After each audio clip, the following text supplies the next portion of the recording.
In this World of Warcraft guide for returning players, I hope to help players who are returning to the game after being gone for quite some time. Now, if you stop playing in vanilla, you're most likely feeling a bit lost. Stick around as I guide you through the years. Before we get started though, be sure to subscribe and slap that bell. WoW has changed in so many ways since the days of vanilla, with many improvements and some that we could have made it without. Before you can log in and get started, you're going to need to create a new Battlenet account. Don't worry, it's free. Now, you're going to need to merge all of your Blizzard games into the Battlenet app, and this makes it easier for you to find all of your games by just opening up one app. All of them are there ready for you to play. All the races in Vanilla WoW have been updated with a new model. Over the years, Blizzard has added a total of 2 Horde races, 2 Alliance races, and 2 neutral races. For the Horde, the races are Blood Elf, their leader is Lopamar, they start in Eversong Woods, and their capital city is Silvermoon City. Goblin, their leader is Trade Prince Gallywix. Their starting zone is Kazan, and their capital city is Bilgewater Harbor. For the Alliance, the Draenor, their leader is Prophet Valen. Starting zone, Ezra Isle, and capital city of Ixodar. The Worgen, and their leader is Gen Greymane. Starting zone of Gilneas, capital city of Gilneas City.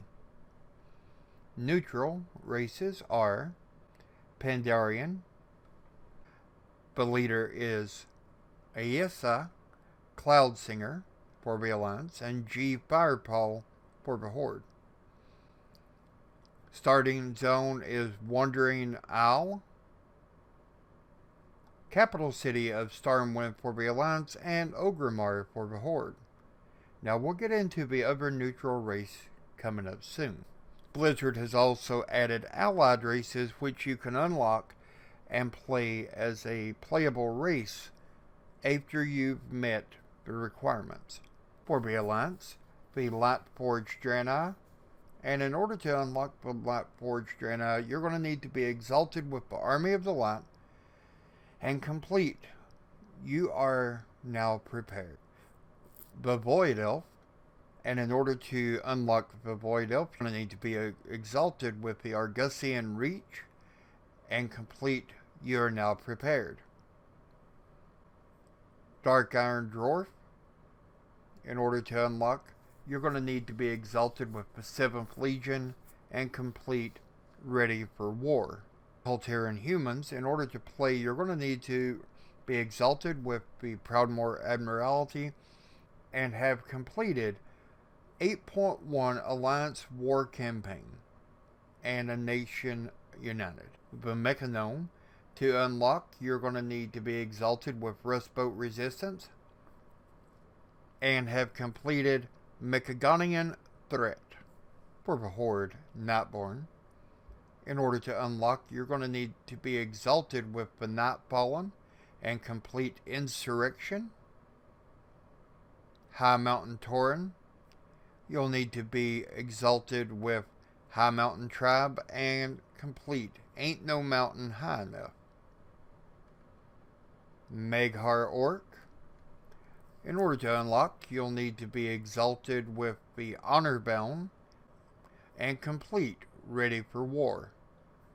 Zandalari Troll, you're going to need to be exalted with the Zandalari Empire and complete the 8.1 Horde War Campaign and Zandalar Forever. The Volpira, you'll need to be exalted with Vol'dun and complete Secrets in the Sand. Each new allied race will give you a new mount, which any character of your faction will be able to ride.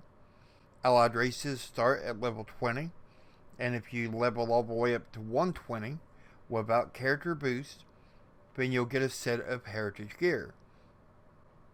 Now, if you would like more information about the allied races, please be sure to subscribe and come back to this playlist in the days to come, because more videos will be added as time goes on. Now, it's also important to know that if you're watching this video after Shadowlands has released, the new level cap will not be 120 but 60 instead.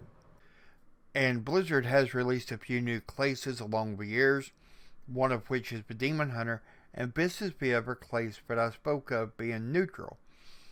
The Demon Hunter uses leather armor and currently starts at level 98. And only the Night Elf and Blood Elf can be Demon Hunter. Death Knight. Now, this was the very first hero class to be introduced to the game. It is a plate wearer, starts at level 55, and both an Alliance and Horde can have Death Knights. The spec for Death Knights is Blood, Frost, and Unholy. And finally, the Monk, leather armor. Both Alliance and Horde can be a monk, but they start at level 1. Leveling is different in every way from what you had in vanilla. Patch 7.3.5 brought with it a lot of changes. Zones now scale to your level, and zones themselves level differently. All starting zones go from 1 to 20. Kalimdor and Eastern Kingdoms from 10 to 60. Outlands and Northern from 58 to 80. Cataclysm and Pandaria from 80 to 90. Warlords of Draenor 90 to 100. Legion 98 to 110. And Kultiris and Zandalari from 110 to 120. Zones have had many changes over the years. Azeroth was forever changed with Deathwing's passage on the event, but set the beginning of Cataclysm expansion into play. Zones in Kalimdor and Eastern Kingdom were changed in both the cosmetic way, and several of them also had the leveling flow disrupted. New continents for many of the expansions. The Burning Crusade brought with it Outland. Wrath of the Lich King, Northrend. Mist of Pandaria, of course, brought Pandaria. Warlords of Draenor was the first time that we was able to travel back in time, and we traveled to the original Draenor. Legion brought us the Broken Isles and also space travel. BFA brought with it Kultiris and Zandalari. The quest tracker that many of us was used to using as an add-on back in vanilla now shows on the map where to go and what's needed, and it's built into the game.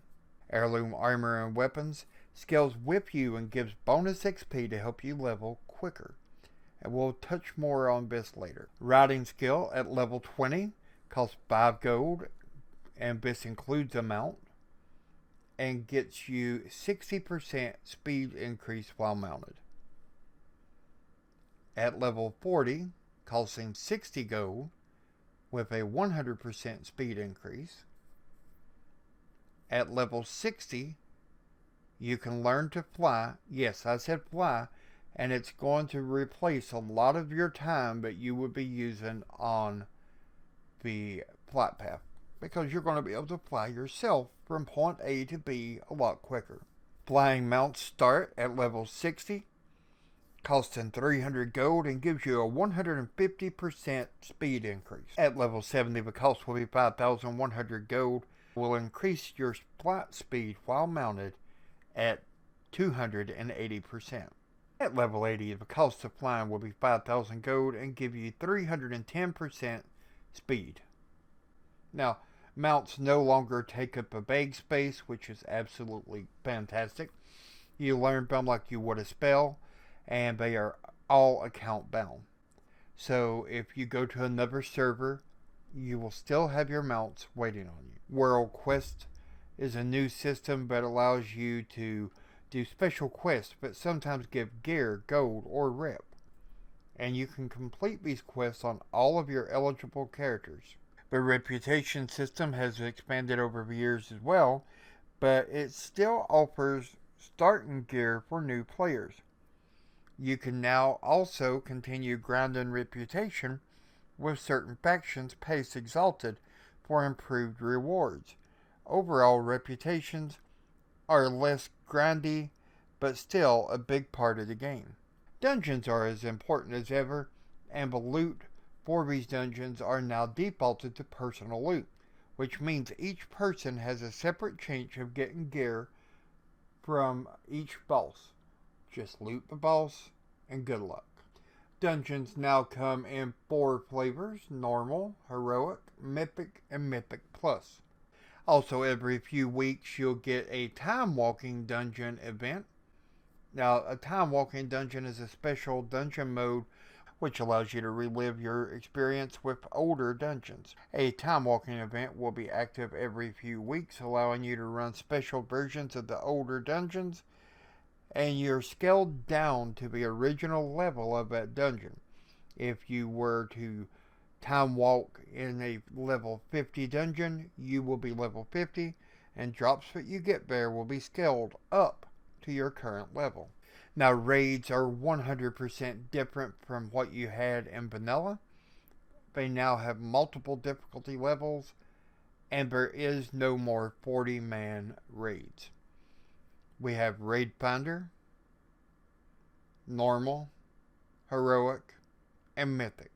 Some dungeons and raids during vanilla had attunements attached to them that you needed to complete in order to access the raid or dungeon, like Ignixia's Lair, or to have a direct teleport to a zone, like Molten Core or Blackwing Lair. Over the years, those attunements have faded off from the game. Instead, now there are minor pieces of content with mostly cosmetic rewards available to be unlocked.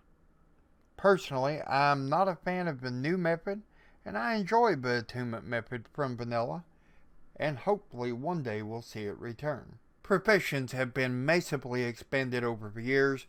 One of the main changes to Battle for Azeroth is that each expansion has a separate profession skill up bar. Instead of one gigantic profession skill up bar that goes all the way up to 800 or whatever it may have been in future expansions, each expansion has a skill bar of its own. Now, what this means is that you can now ignore past expansion recipes entirely if you want, and only level the most current expansion's professions. However, if you're wanting to make gold, I would highly suggest leveling all of the stages.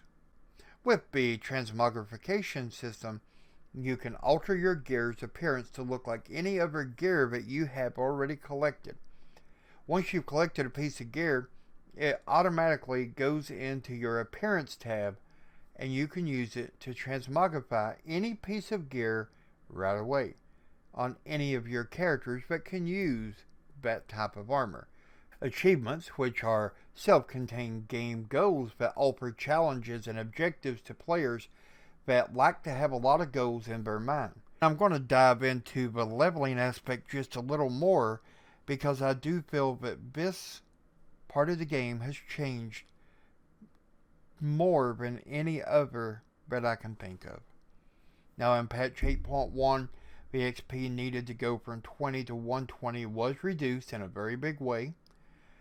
In the classic zones, the needed XP was reduced by 5% to 40% per level. Burning Crusades to Wrath of the Lich King, 26 to 40% per level. Cataclysm and Mists of Pandaria, 25% per level. Warlords of Draenor and Legion, all 25% per level.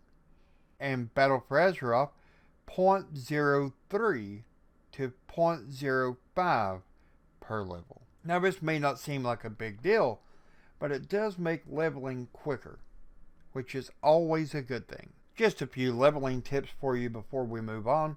don't vendor your gear because you'll be able to scrap it later for expulsum, which you'll need throughout the expansion, and possibly even into Shadowlands. Be sure to complete the entire storyline of every zone before moving on to the next, because this is going to help you in a big way. It'll give you a 280 or higher item level piece of Azerite gear and help you in leveling. Completing faction assaults grant you a taste of victory, which gives you a 1 hour buff with extra experience. And let's take a look at the heirloom system just a little more closely. Heirlooms now go all the way up to 120, so be sure to upgrade yours if you've got them. If not, be sure to get some as quick as possible. And equip a full set before starting to level.